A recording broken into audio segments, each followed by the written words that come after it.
Bonjour à tous et tout d'abord merci à vous d'avoir cliqué sur cette vidéo. On se retrouve aujourd'hui pour mon bilan 2025 de mon PEA et de mon CTO. On va voir du coup le suivi annuel de 2025 et aussi la vision 2026 puisque vous allez voir beaucoup de choses vont changer sur ma stratégie 2026. Vous êtes sur la chaîne YouTube Aledia, c'est parti. Sur le sommaire, on va faire une rapide présentation de mon profil, de ma situation financière, etc. pour un petit peu vous resituer, puisque c'est la première chaîne de ce style sur ma chaîne. On va du coup pouvoir un petit peu voir ensemble est-ce que nos profils matchent, voir est-ce que du coup vous auriez fait différemment, etc. Pour le deuxième point, on va présenter la situation globale de mon portefeuille entre guillemets, parce que vous allez voir que avec mes revenus, pour l'instant j'ai fait très peu d'investissements, donc mon portefeuille qui comprend un PEA et un CTO. Dans la troisième partie, on va voir l'analyse de l'exposition de ce même portefeuille à travers un petit peu différents pays, différentes régions du monde, parce que je trouve ça intéressant d'analyser ce style de données. En quatrième point, bien sûr, on va parler de la rentabilité, donc ça sera plutôt en fin de vidéo. Est-ce que du coup, tout ce que j'ai pu faire en 2025 est rentable et également est comparable avec les indices les plus connus qu'on a actuellement. Et en conclusion, on parlera du coup de l'entièreté de ma vision pour le portefeuille sur 2026, quelles vont être mes stratégies, qu'est-ce que je vais pouvoir changer, modifier, et aussi quel ajout je peux faire à l'entièreté de mes actifs aujourd'hui.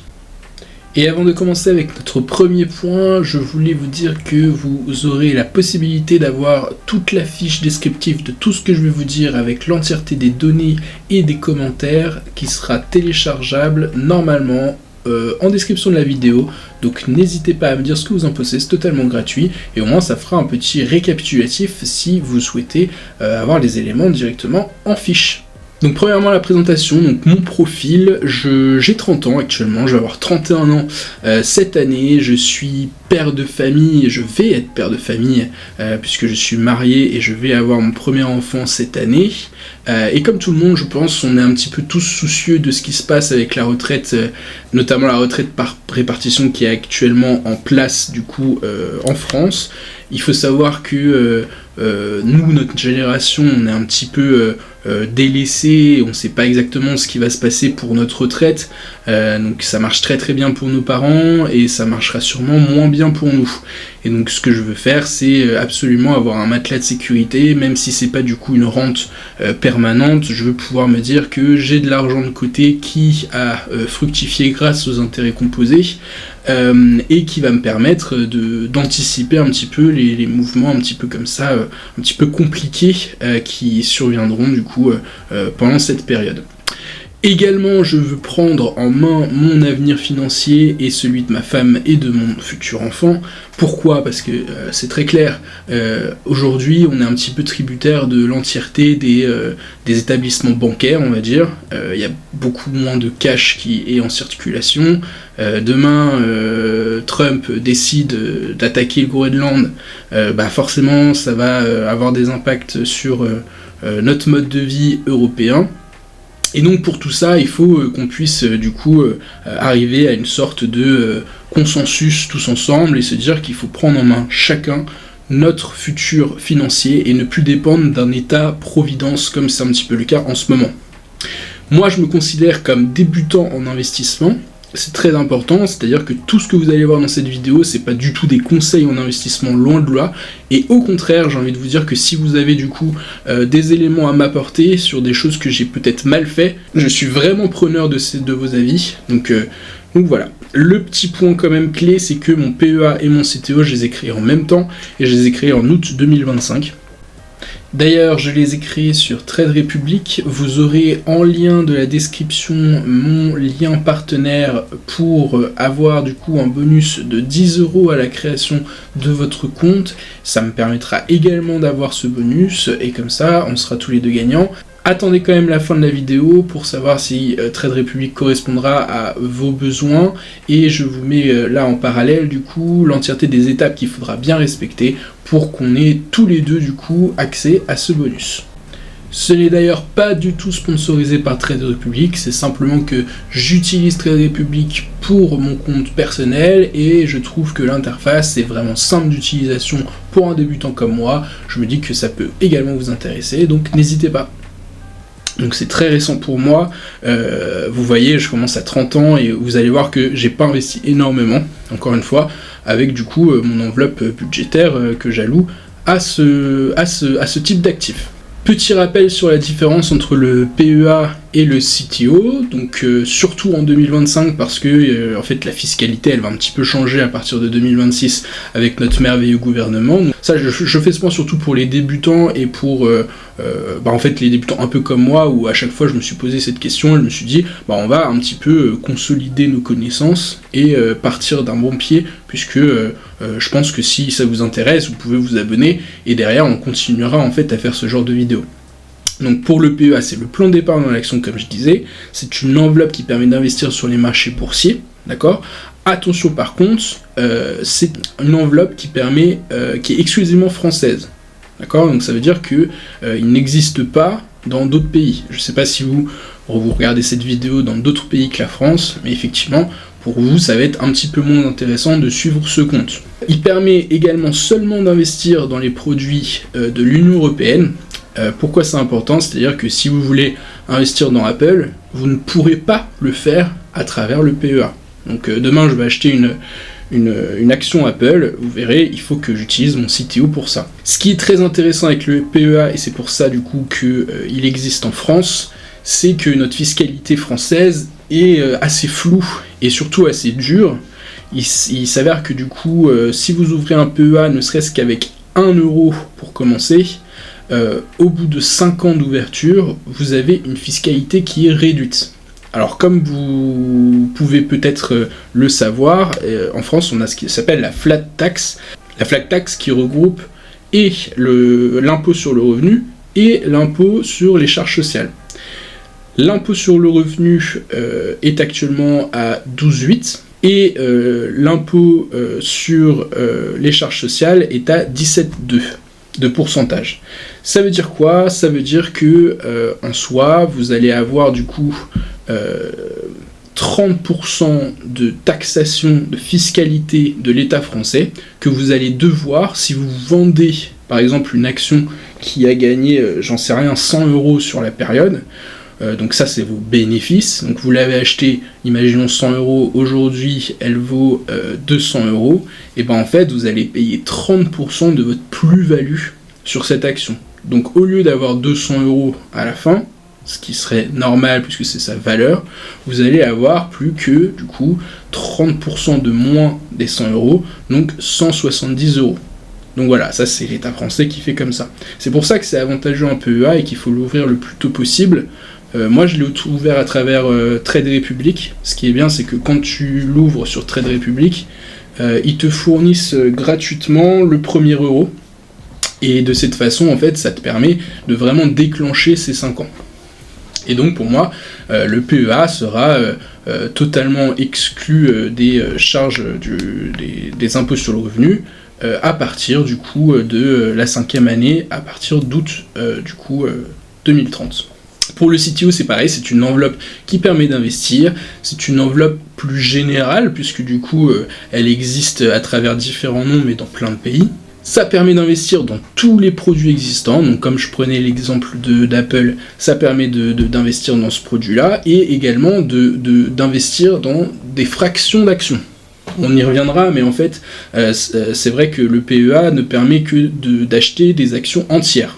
Il faut absolument que vous achetiez une action complète d'Apple, enfin, du coup c'est pas possible avec le PEA, mais vous pouvez acheter une action complète de Renault, par exemple, qui est français. Vous pouvez pas acheter seulement 50% de l'action. Le CTO le permet.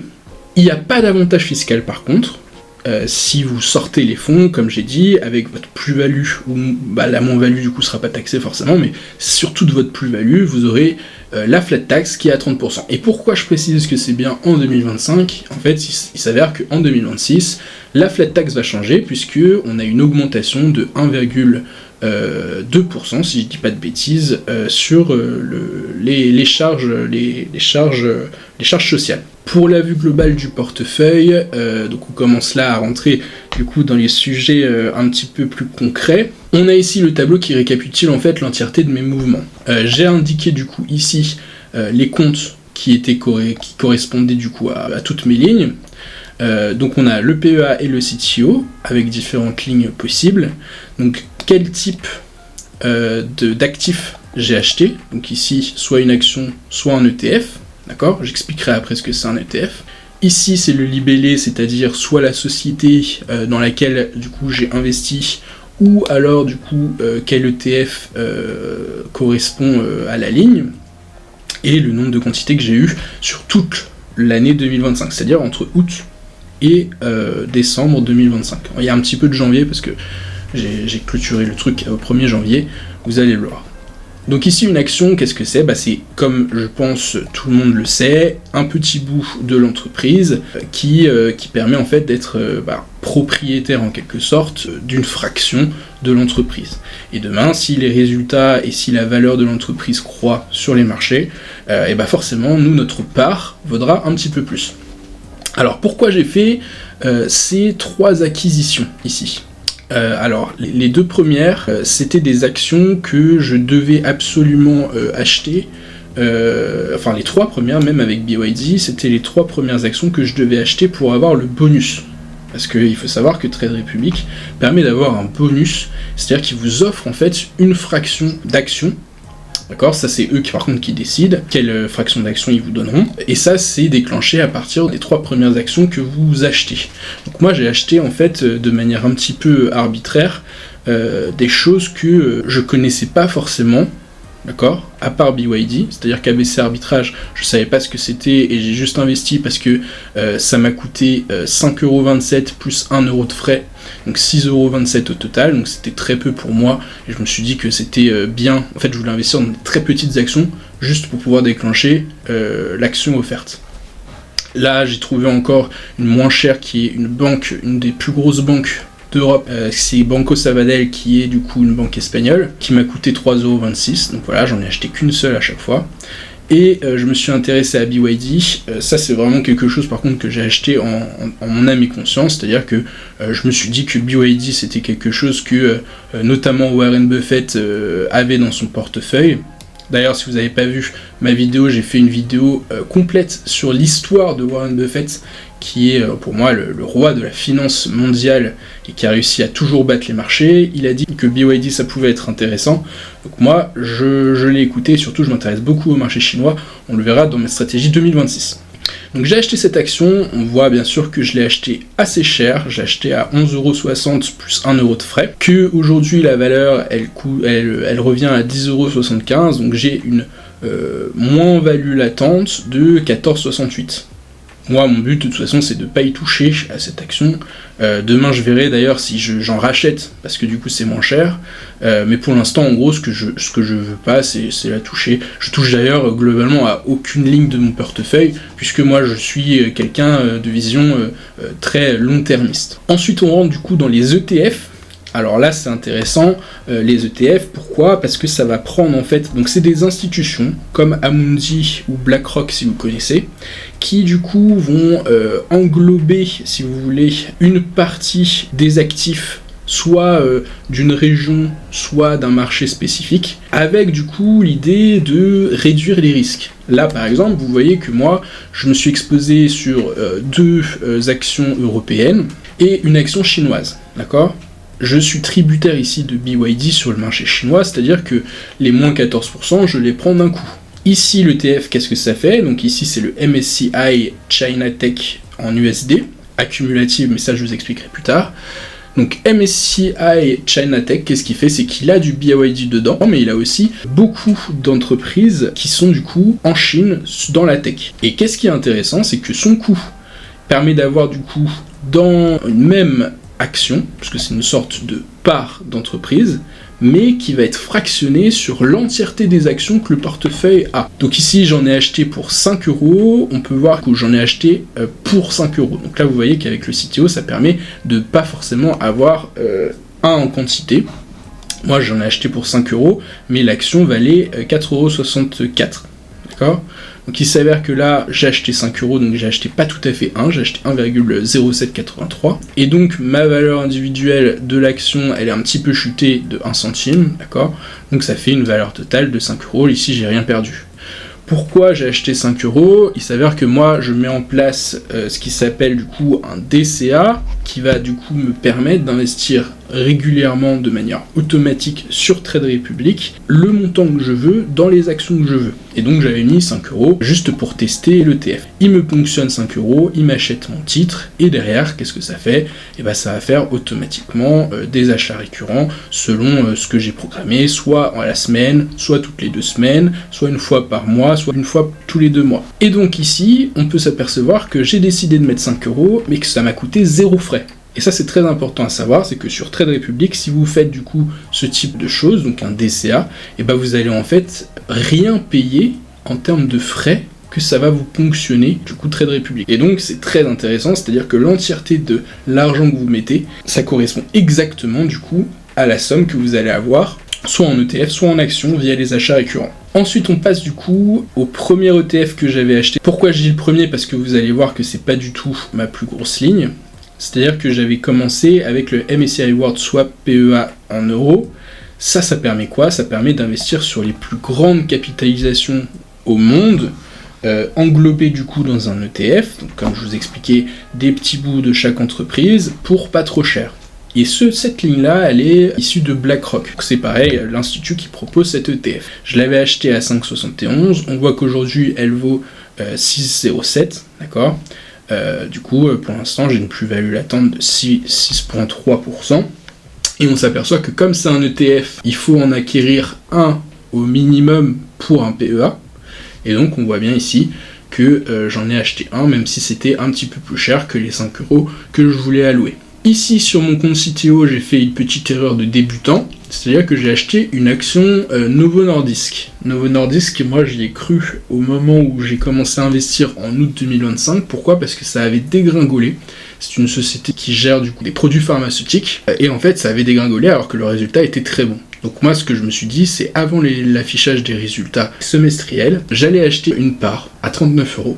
Et là où je dis que j'ai fait une erreur, parce que vous voyez que la rentabilité est très bonne et que j'avais eu une petite intuition là-dessus, puisqu'elle a augmenté de environ 4,75 €. Pourquoi je dis que j'ai fait une erreur? C'est que j'ai acheté cette action dans mon CTO. Alors que comme c'est une société européenne, puisqu'elle vient de Finlande, j'aurais pu normalement l'avoir dans mon PEA.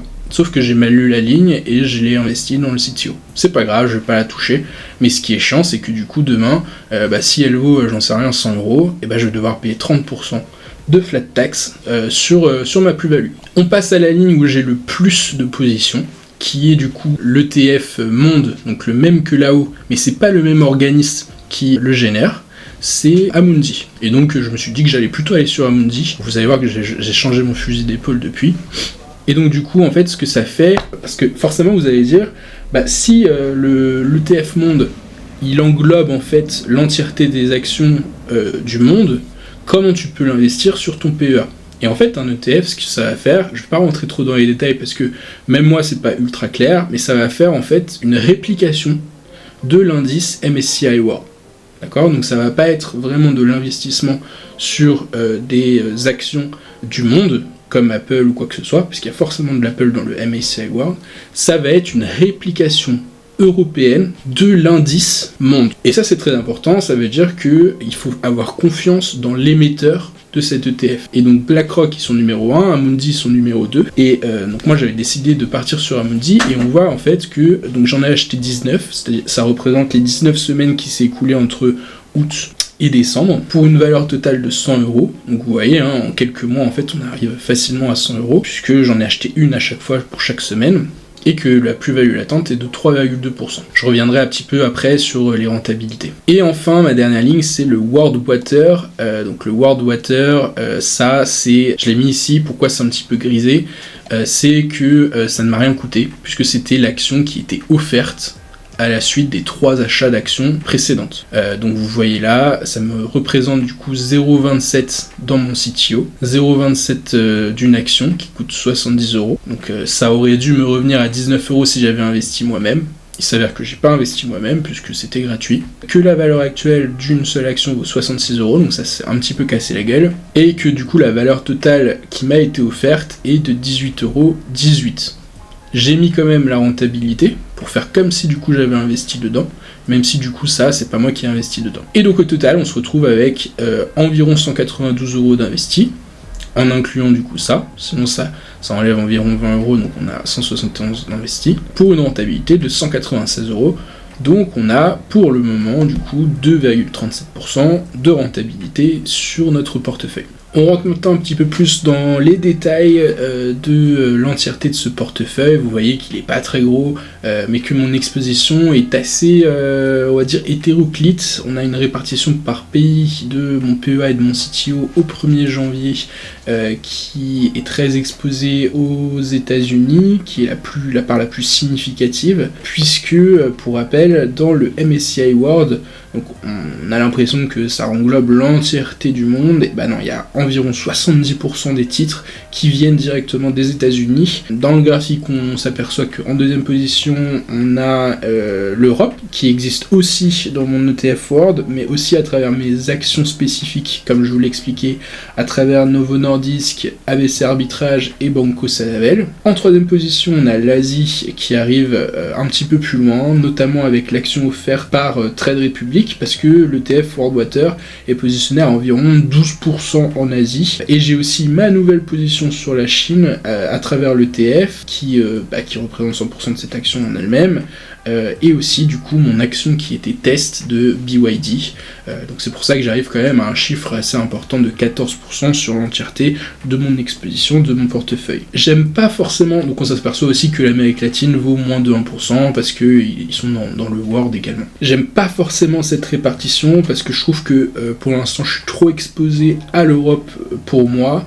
Après ça reste forcément mes convictions, j'aimerais bien réduire cette exposition européenne, parce que pour ma part, l'Asie, notamment à travers la Chine, j'aimerais que ce soit juste supérieur à l'Europe, dans ma répartition. Donc c'est pour ça que dans ma stratégie 2026, que je vous expliquerai du coup à la fin, je vais revoir un petit peu mes positions, et je vais du coup essayer de changer ça. J'aimerais d'ailleurs arrêter du coup le MSCI World, qui m'a fait des bonnes performances, mais pour lequel pour le moment je trouve trop exposé aux USA et à l'Europe. J'aimerais repasser sur un autre ETF, donc un autre compte qui englobe du coup des actions. J'aimerais partir sur le S&P 500, donc la réplique du S&P 500 dans mon PEA, puisque le but c'est vraiment de tout avoir dans mon PEA, encore une fois pour que la fiscalité me permette de réduire du coup mes plus-values potentielles dans plusieurs années. Et j'aimerais du coup garder l'Europe, mais seulement pour me servir un petit peu de test, d'achat ponctuel d'actions via le PEA, parce que en Europe, encore une fois ce sont mes convictions, mais l'Europe stagne, voire ralentit fortement.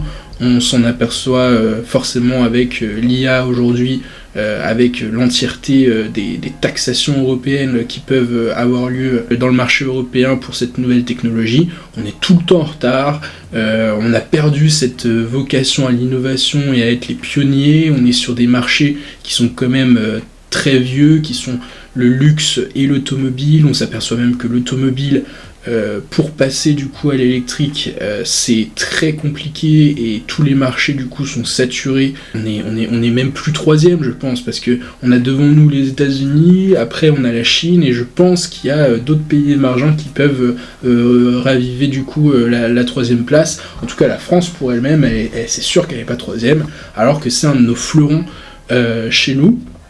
On a bien sûr sur la partie armement où on est très bon, et ça on va continuer à l'être, mais je trouve dommage qu'on n'arrive pas à capter les nouveaux marchés d'avenir, puisque on sait très bien finalement que l'IA va prendre une place de plus en plus importante dans notre quotidien, et je trouve ça dommage de directement en avoir peur et de taxer ça d'un point de vue global. Ça reste mon avis, vous pouvez débattre dans les commentaires si vous voulez, de toute façon je vais vous lire. Mon exposition ensuite ETF action, donc par type d'actif, Ce graphique pour l'instant il est un petit peu tristouné, on va dire. Pourquoi? Parce que il n'y a que les ETF et les actions comme actifs dans mon portefeuille. Demain, j'aimerais beaucoup qu'il y ait d'autres actifs potentiels et ça viendra en fait un petit peu dans mon autre point en conclusion. En 2026, j'aimerais avoir un actif supplémentaire, un type d'actif supplémentaire tous les ans pour lequel je vais investir. Et ça, j'y reviendrai en conclusion. Donc cette répartition, c'est plutôt quelque chose que je trouve bon, c'est-à-dire que je veux rester aux alentours des 30-70. En tout cas, c'est ce que je vais tenter en 2026. Et pourquoi je dis tenter ? C'est parce que plus je vais investir en ETF et plus ma part d'action va diminuer. Donc ça nécessitera forcément pour moi d'arriver à faire du bon stock picking sur du coup des actions. Et ça, c'est pas forcément évident de garder du coup une bonne rentabilité globale du portefeuille tout en gardant 30% d'actions au détriment des ETF. Ma rentabilité maintenant, donc on commence avec le prix de revient moyen. Donc sur ce graphique, ce que j'ai fait, c'est que je vous ai montré sur le MSCI World que j'ai investi, je vous ai montré en fait le prix que ça m'a coûté en moyenne sur tout le mois grâce à la stratégie de DCA. Donc le DCA, je vous rappelle, c'est le fait d'acheter de manière récurrente, peu importe le prix du marché. Et donc moi, comme je vous disais, j'achète une part d'ETF toutes les semaines, qui coûte à peu près 5 €. Donc on le voit, en août, ça m'a coûté environ 5,10 €. En septembre, environ 5,15 €. En octobre, environ 5,31 €, etc., etc. Donc on voit qu'en fait, ça me coûte de plus en plus cher, et ce qui est normal, puisque l'ETF grimpe en rentabilité, et donc forcément, ça coûte plus cher. Le fait de faire comme ça, ça permet aussi de lisser finalement les coûts. On pourra s'intéresser toute l'année à ce graphique, et on fera le comparatif des deux méthodes d'achat, à savoir est-ce qu'il vaut mieux investir en une seule fois au début, du coup là si j'avais tout investi au début, quitte à subir les baisses de marché de plein fouet finalement, et devoir aussi résister à la tentation de tout vendre pour limiter la casse, parce que si ça on a une grosse baisse, on est dans la merde, ou alors est-ce qu'il faut maintenir plutôt un DCA comme je le fais, qui aura quant à lui un peu forcément une bonne rentabilité à la fin de l'année, si les marchés n'a fait que grimper. Parce que forcément, en cas de décroissance, de toute façon, j'aurais perdu. Pour mon cas, du coup, en 2025, là, ça se voit très clairement, il aurait mieux fallu tout d'investir au mois d'août, puisque mon PRUM, donc le prix de revient unitaire moyen, mais sur toute la période, il est à 5,30 €, alors que le PRU moyenné du mois d'août est seulement à 5,9 €, à 5,10 €. Donc en fait, on aurait fait une économie moyenne d'environ 4,22%, ce qui se serait répercuté directement sur ma rentabilité de 2025. Mais sur cette chaîne, on cherche pas forcément le profit direct sur quelques mois, puisque moi je veux pas vendre avant, je pense, 20 ans. Et on sait bien sûr que le marché ne fera pas que grimper comme ces dernières années, il va fluctuer, et dans ce cas, le fait de lisser nos investissements, ça permettra une meilleure rentabilité finale. En tout cas, ça reste mes convictions. Toujours sur la rentabilité, on va comparer notre portefeuille avec, du coup, comme je vous le disais, les principaux indices boursiers. J'ai pris 3 indices boursiers qui représentent assez bien, je pense, l'année 2025, à savoir le CAC 40, qui est la courbe bleue, qu'on voit qu'elle sous-performe les autres indices, qui sont le MSCI World et le S&P 500. Donc MSCI World pour le monde et S&P 500 exclusivement les États-Unis. Même si on voit, pour rappel, que le MSCI World est très dépendant des États-Unis, puisqu'il est à hauteur de 70% d'actifs sous-jacents. Alors comment lire ce graphique ? On part d'une base 100, ça veut dire que j'ai tout recoupé, comme si du coup en août on partait d'une base 100 sur l'entièreté des valeurs. On calcule les évolutions mensuelles des taux, et comme c'est une base 100, on peut les comparer les uns aux autres.